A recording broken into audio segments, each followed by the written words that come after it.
Mateus capítulo 4, verso 18 a 22. Glória a Jesus.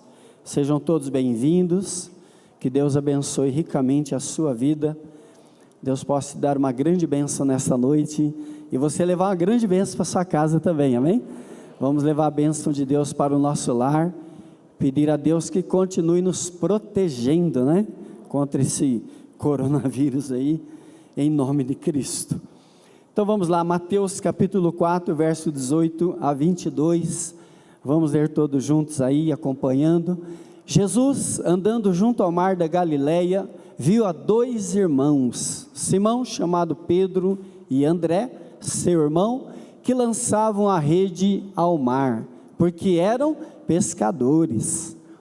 E disse-lhes: vinde após mim, e eu vos farei que sejais pescadores de homens. Então eles, deixando logo as redes, seguiram-no.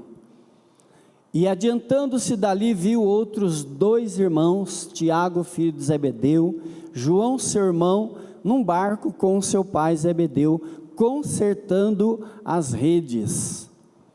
E chamou-os, eles deixando imediatamente o barco, e o seu pai seguiram-no. Vamos orar, que Deus abençoe a palavra.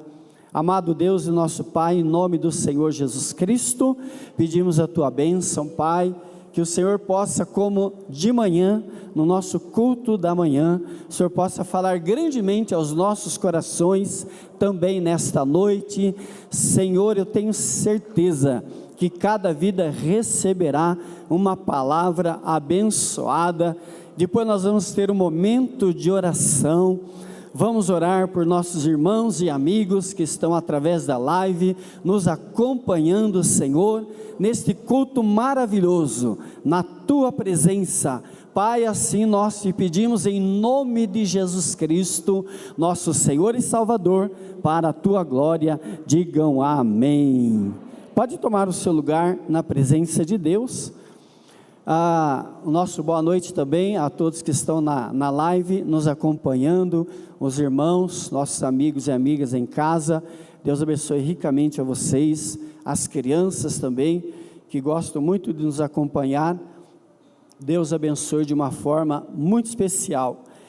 Irmãos, nós tivemos um culto muito abençoado também pela manhã, e esse já está sendo abençoado também. Já louvamos, já adoramos o Senhor, e agora eu quero que Deus nos dê uma palavra abençoada. Eu preparei um pequeno estudo, uma pequena mensagem, por causa do tempo, e depois vamos ter um momento de oração, para Deus abençoar a sua vida. Deus pode curar uma dor, Deus pode curar uma enfermidade, Deus pode te dar uma direção nesta noite, através da sua palavra. Enfim, a palavra do Senhor não virá vazia, mas virá com grande objetivo de abençoar a sua vida. A nossa mensagem é o chamado de Deus. Quando nós lemos esse texto, onde o Senhor Jesus começa a chamar os seus apóstolos, os seus discípulos, e ele começa por esses quatro principais, que foram colunas, né? Diz a palavra de Deus em Coríntios, que eles foram colunas da igreja, quando a igreja, aquela igreja fervorosa em Jerusalém, Pedro, Tiago e João foram as maiores colunas. E aqui Jesus começa chamando Pedro e André, depois Tiago e João, dizendo a eles que a partir de agora não seriam mais pescadores de peixe, mas que seguissem Jesus, um chamado para a partir daí serem e ajudarem Jesus a ganhar as almas para o seu reino. De manhã, queridos, eu destacava a importância da obra de Deus. Esses dias eu estava de madrugada, eu gosto de madrugada, quando dá meia-noite eu gosto de começar a meditar. Eu pego um texto, eu oro a Deus, oro por vocês, pela família, e às vezes eu medito em textos diferentes, e esses dias eu estava meditando, e Deus colocava no meu coração, Eu falei de manhã que foi difícil eu ter uma mensagem para hoje, procurei mensagem, fui orando, fui buscando, levou 2 dias para Deus me dar essa palavra, mas eu tenho certeza que ela vai te abençoar grandemente, porque ela vem do coração de Deus. E Deus, Ele colocava no meu coração a grande importância da sua obra. Deixa eu ler alguma coisa que eu já escrevi aqui. A obra de Deus é a instituição mais importante deste mundo. De manhã eu dizia o seguinte: o trabalho seu, a empresa que você trabalha é algo importante, um clube de futebol, tantas coisas, e se investe muito dinheiro em grandes coisas aí, são coisas que são importantes sim, mas não que eu esteja desprezando ao falar determinada coisa, mas por exemplo, quando alguém fala que deu 60 milhões de dólares no quadro da Mona Lisa, eu fico meio assim, eu falo, eu não daria 100 reais naquele quadro. Você vai falar assim, mas pastor, é uma arte do Leonardo da Vinci. Eu sei, tem muita gente que gosta de cultura, gosta disso daí, desse tipo de colecionar quadros e tal, mas eu não sei, eu acho que eu não daria 200 reais, acho que no Leroy Merlin aí tem uns quadros lindos ali, você pôr na sua casa, inclusive o quadro da Mona Lisa já está se desfazendo, precisou pôr numa redoma de vidro, para não esfarelar mais, vamos dizer, usar esse termo simples aí. Então, aquilo ali, eu jamais daria R$1.000 naquilo ali. Você vai falar assim, mas o senhor está desprezando? Não estou desprezando. Eu vejo a obra de Deus mais importante. Amém? Poderia se investir 60 milhões de dólares na obra de Deus. Paga-se tanto dinheiro para jogadores, o Barcelona ganhar um título, o Brasil ganhar a Copa do Mundo, não sei o que, isso aí depois morre tudo, vai acabar tudo. Para mim, eu não sei, eu não dou tanto valor nessas coisas, eu valorizo a obra de Deus, porque a instituição mais importante na face da terra é a obra do Senhor, porque é a obra que vai permanecer, as almas vão permanecer. Uma alma que eu ganhar, que você ganhar, que eu batizar, essa vida vai para a vida eterna, e não tem dinheiro que pague o valor de uma alma. Você pode dar um glória a Deus aí? O trabalho da obra de Deus, querido, é o mais importante, porque consiste em evangelizar. Quando Jesus disse, ide por todo mundo, para nós evangelizarmos toda criatura na face da terra. O trabalho da obra de Deus é de suma importância, porque visa salvar almas, vidas eternas, que não há preço que pague.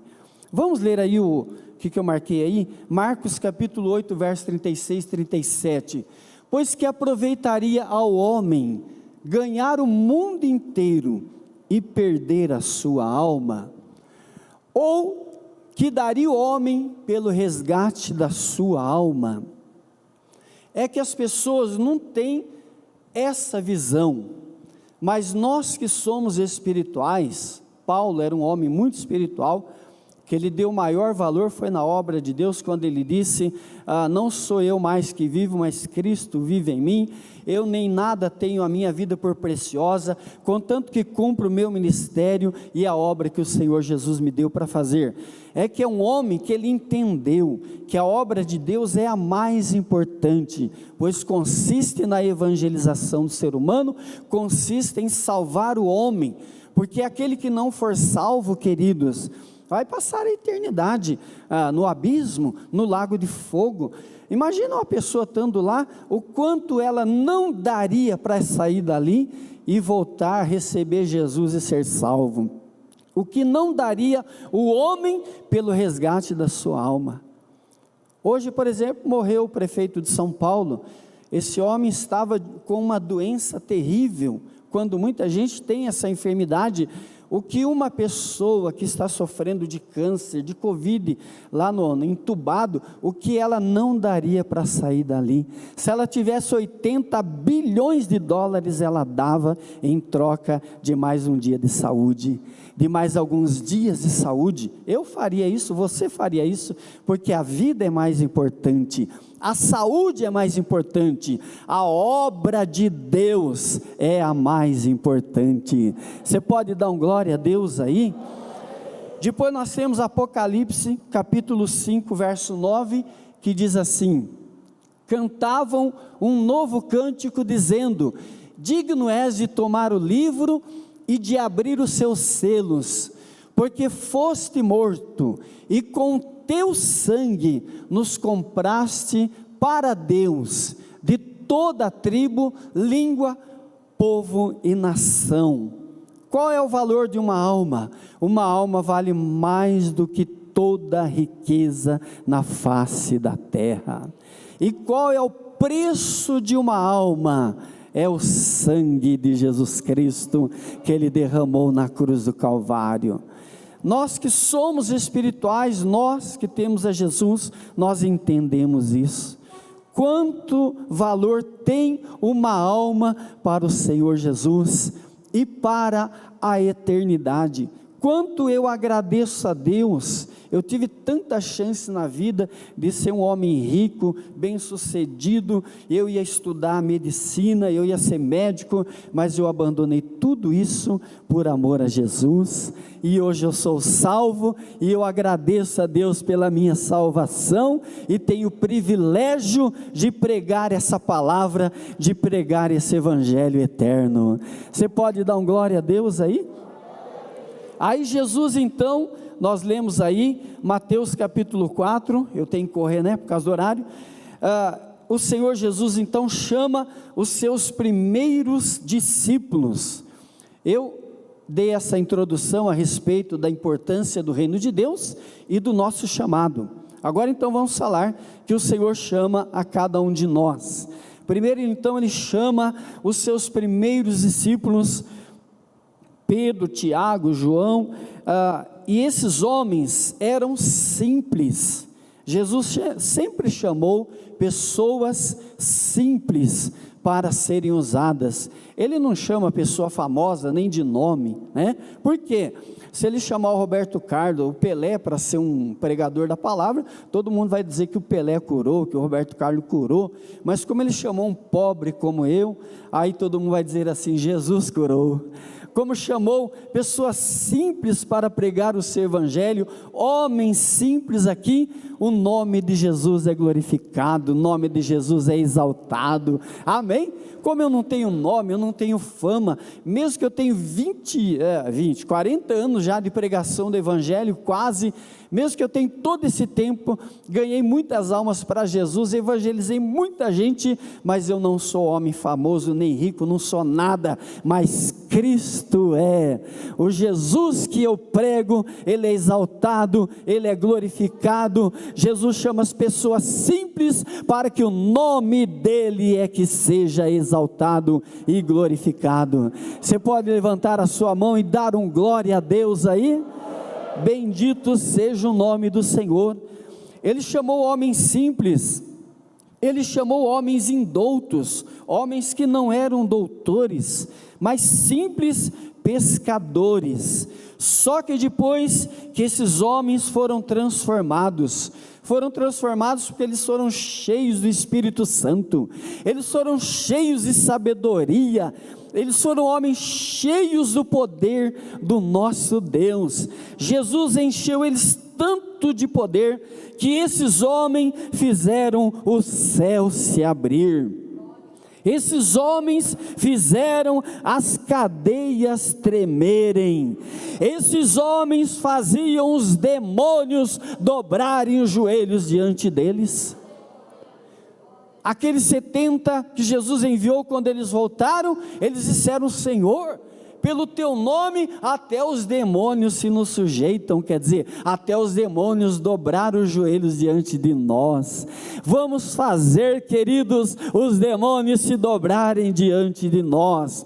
Não somos nós que vamos dobrar os nossos joelhos diante dos demônios, com as suas enfermidades, com as suas tentações, mas eles terão que dobrar os seus joelhos diante de nós, porque o Senhor Jesus disse: eu vos dou poder para pisar serpentes, escorpiões e toda a força do inimigo, e nada vos fará dano algum.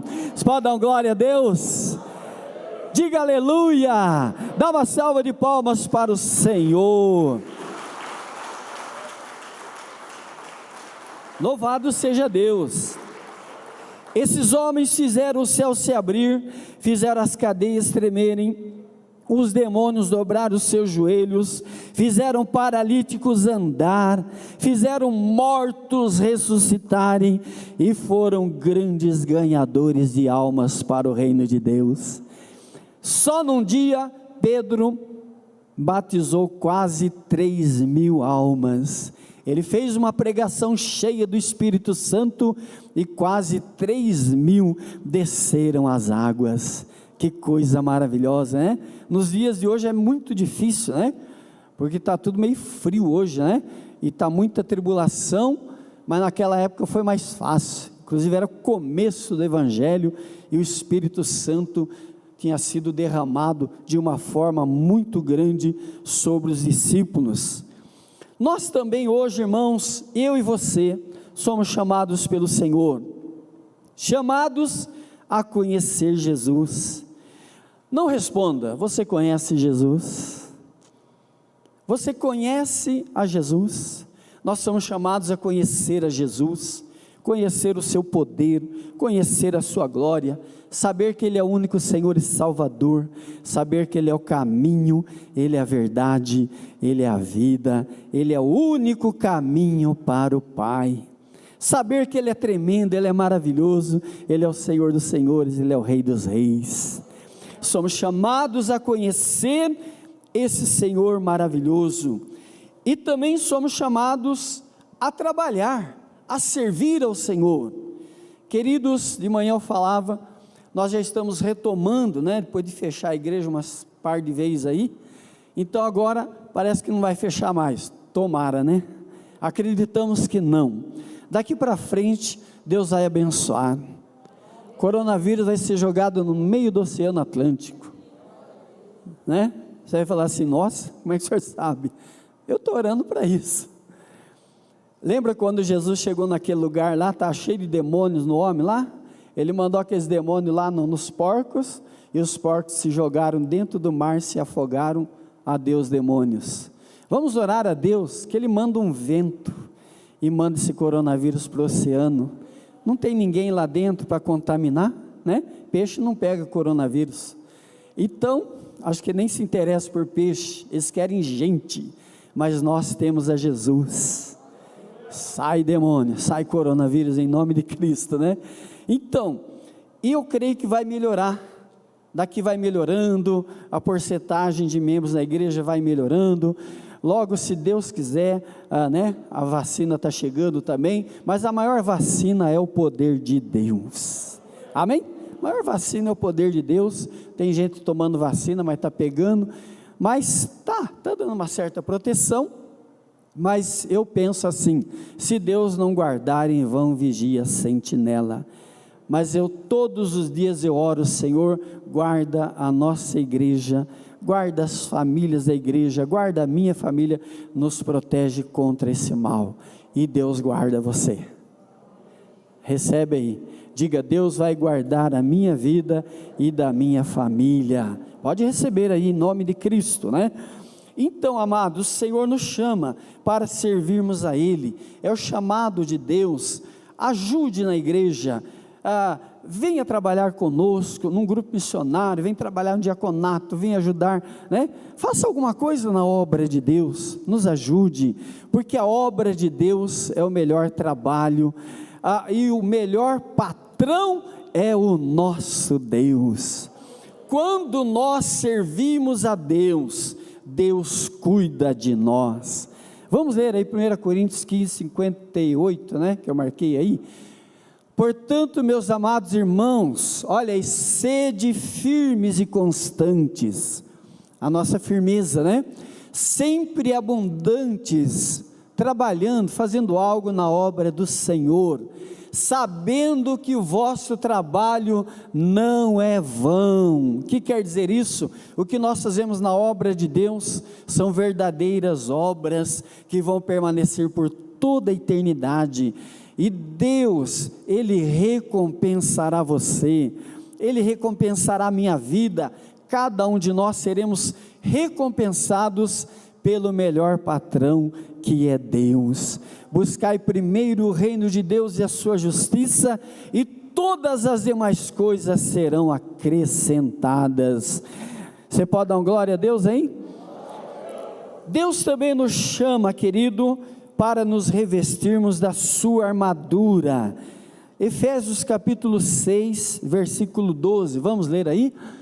Olha, não temos que lutar contra a carne e o sangue. A nossa luta não é contra pessoas, né?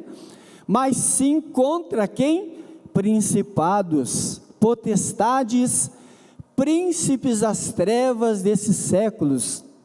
São aí criaturas espirituais que são nossos inimigos, e hostes espirituais da maldade nos lugares celestiais.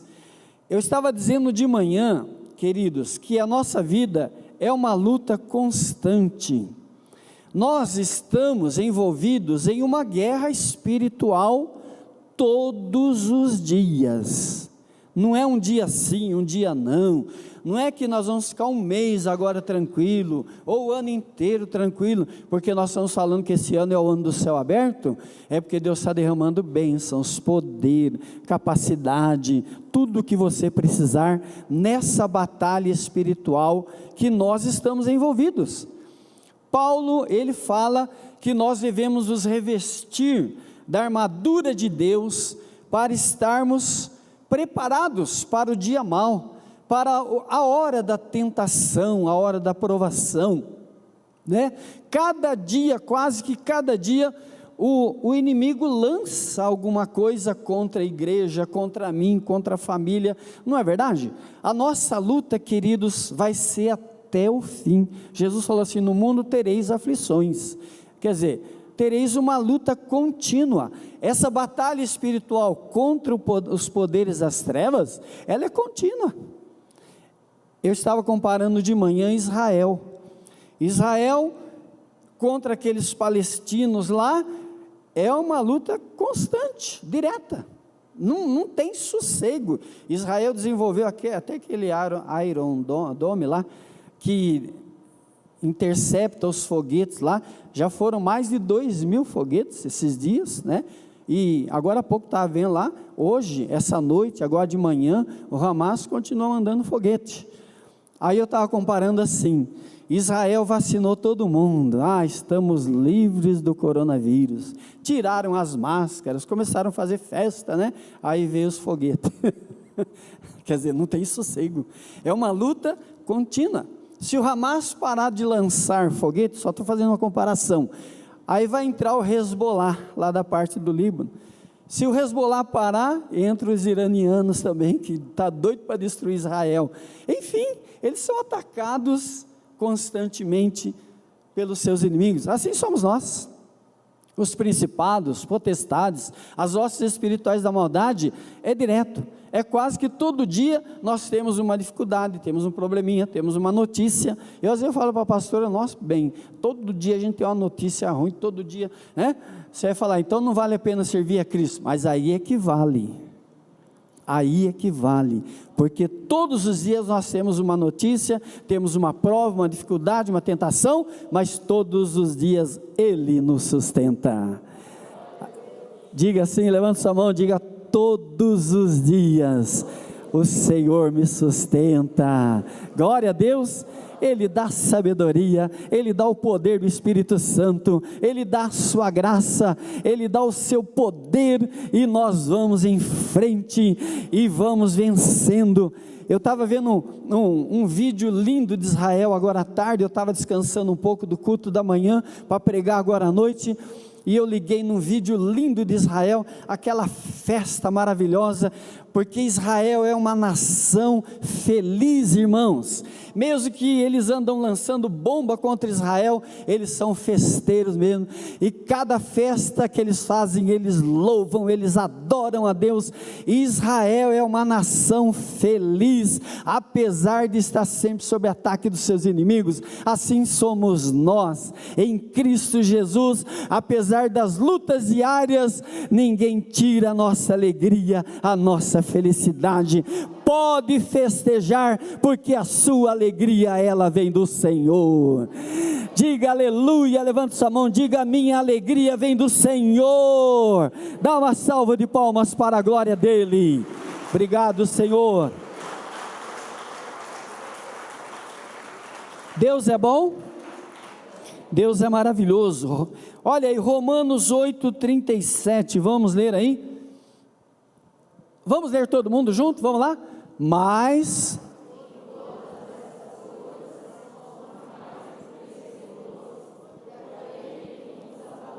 glória a Deus. Essa pessoa é você? Então levanta de novo sua mão, diga: em Cristo Jesus sou mais do que vencedor. Deus também nos chama para uma vida vitoriosa.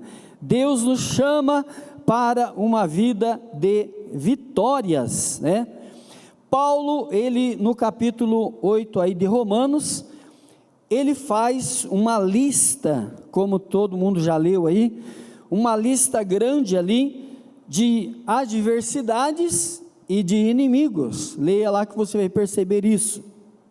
Tem muitas adversidades ali descritas, e também muitos inimigos. Mas, ao mesmo tempo, ele diz: só que em todas essas coisas, nós somos mais do que vencedores. Glória a Deus. Agora levanta a sua mão direita e diz assim: nós somos os vencedores, não eles. Aponta lá fora: não eles. Por que lá fora? Porque aqui dentro está o Espírito Santo. Lá fora estão os demônios, os principados, os potestades nos ares. Um pastor dizia assim, que os ares estão cheios de demônios, mas é o que diz o texto que nós lemos aí da armadura de Deus, nas regiões celestiais. Eu já expliquei isso, né? Que lá em cima tem essas potestades do mal aí, para impedir de os anjos de Deus trazerem as respostas que nós pedimos. As orações que nós fazemos são levadas ao trono de Deus, e Deus envia a resposta, e o inimigo pode bloquear se nós não perseverarmos, se nós não orarmos, se nós não buscarmos, se nós não mantermos uma comunhão com Deus. Daniel pediu a resposta para Deus, lembra? O anjo foi parado lá em cima, não deixaram ele passar. Ô demônios, hein? Mas aí Daniel perseverou 21 dias de jejum, de oração, e Deus mandou o Miguel lá e tirou essa diabada da frente, e o anjo trouxe e disse: Daniel, muito amado, desde o dia que você aplicou o seu coração ao Senhor, as suas orações são ouvidas. Amém? As nossas orações são ouvidas, são recebidas por Deus, mas muitas vezes interceptada no meio do caminho. Os demônios não querem deixar que a bênção de Deus chegue na nossa vida, mas se você orar, se você jejuar, se você consagrar, se você perseverar, elas virão, em nome do Senhor Jesus. Diga glória a Deus. Por isso que eu estou dizendo com você, nós somos os vencedores, não eles. A nossa fé jamais será destruída, mas fortalecida. Diga: a minha fé não será destruída, mas será fortalecida. Diga: o meu amor não vai diminuir. Diga: o meu amor só aumenta. Diga também: nossa esperança permanece, porque Jesus voltará. Amém. A nossa esperança permanece, porque Jesus Cristo breve voltará. Quanto mais lutas, queridos, quanto mais provações, mais experientes ficamos e mais do que vencedores nos tornamos em Cristo Jesus. Essa pandemia veio, fechou a igreja, mas eu continuo orando, eu continuo louvando, eu tenho mais vontade ainda de adorar a Deus, mais vontade ainda de pregar o Evangelho. Não vai tirar a nossa fé, não vai diminuir o nosso amor, a nossa comunhão por Deus, jamais. Vai nos fortalecer, porque todas as coisas contribuem para o bem daqueles que amam ao Senhor. Você ama Cristo? Então tudo contribui para o seu bem, em nome de Jesus. O que é que nos torna mais do que vencedores? Vira do lado, pergunta para essa vida que está do seu lado: o que é, irmão, que nos torna mais do que vencedores? Pergunta aí. O que é que nos torna mais que vencedores? Romanos 8,34, no mesmo texto. Romanos 8,34. Quem é que condena? Na minha Bíblia está: quem nos condenará? Pois é Cristo quem morreu, ou antes quem ressuscitou dentre os mortos, o qual está à direita de Deus e intercede por nós. Volto a essa pergunta: o que é que nos torna mais do que vencedores? Diga comigo: a morte de Jesus. Bem forte: a morte de Jesus, a ressurreição de Jesus e a intercessão de Jesus à direita do Pai. Amém? É isso aí que nos torna mais do que vencedores. Cristo morreu por mim, Cristo ressuscitou por minha causa, Cristo intercede por mim. Diga bem alto: Cristo morreu por nós, Cristo ressuscitou por nós. Diga: Cristo intercede por nós. Você pode dar mais uma salva de palmas para a glória dele?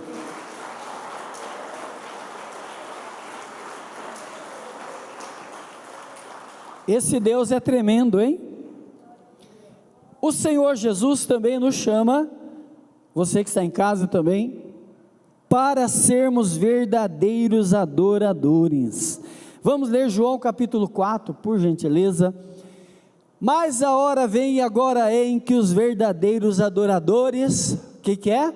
Adorarão o Pai em espírito e em verdade, porque o Pai procura a tais que assim o adorem. Deus é espírito, e importa que os que o adorem em espírito e em verdade. Glória a Deus. O Senhor Jesus convida você para ser um verdadeiro adorador, uma verdadeira adoradora. Então, levante sua mão e diga para Jesus, diga: eu quero ser esse verdadeiro adorador. Você que está em casa também, através da live aí, querido, querida, o Senhor te convida para ser um verdadeiro, uma verdadeira adoradores do Senhor. Deus, Ele é Espírito. Deus não é matéria, Deus é Espírito. Ele é um ser espiritual. Deus também é vivo. Ele não é uma pessoa morta, mas Ele é o Deus vivo. E dentro de mim há um espírito de vida, dentro de você há um espírito de vida. E é esse espírito de vida que deve adorar a Deus. Você pode dar uma glória a Deus? Um dia desses eu estava pensando assim, né? É verdade. Existe uma grande prova que dentro de nós há um espírito de vida. Sabia? Uma pessoa que faz um transplante de coração, por exemplo, tira o coração dela, aí põe o coração de uma outra pessoa. mudou, mas ela continua a mesma pessoa. Ela recebeu um outro coração. Não era para mudar? Não, porque ela recebeu de carne. Mas o verdadeiro coração que a Bíblia diz é o seu espírito, é o seu ser, é a sua pessoa. Você é uma pessoa. Deus é espírito, Deus é uma pessoa, o Espírito Santo é uma pessoa, Jesus é uma pessoa. Eu e você somos uma pessoa eterna. E quando nós aceitamos a Jesus, nós não somos transformados fisicamente. Eu sempre digo aqui, quem é gordo continua gordo, quem é magro continua, eu vou me converter para emagrecer. Não vai emagrecer não, aí continuar gordinho mesmo, só se você for na academia. Se é cabeludo, continua cabeludo, a não ser que ele corte. Se ele é careca, vai continuar careca. A transformação é dentro de mim. Jesus falou assim: o reino de Deus está dentro de vós, Jesus disse. Então a verdadeira adoração, queridos, que o Senhor nos convida, que você seja um verdadeiro adorador no seu interior. Temos que adorar em espírito e em verdade. Em espírito quer dizer um nível de adoração espiritual, como novas criaturas, como nascidos de novo e de acordo com a vontade de Deus. Em verdade, porque Jesus é a verdade. E você deve adorar a Deus verdadeiramente, sinceramente. É essa adoração, ela é simples, que Deus recebe. Quando a Bíblia diz que Deus procura verdadeiros adoradores, não quer dizer que Ele fica fazendo assim, cadê um aí que me adora? Não, Ele quer que adoremos a Ele de acordo como Ele quer, de acordo com a vontade dEle. É igual quando Caim e Abel ofereceram sacrifício. Qual era o sacrifício que Deus aceitava? A matança do bichinho lá, tinha que matar o bichinho, derramar sangue, né? Para liberar os pecados, aí tirar os pecados, né? Esqueci a palavra agora. Mas então, Deus queria que oferecia a ele um sacrifício de um animalzinho, né?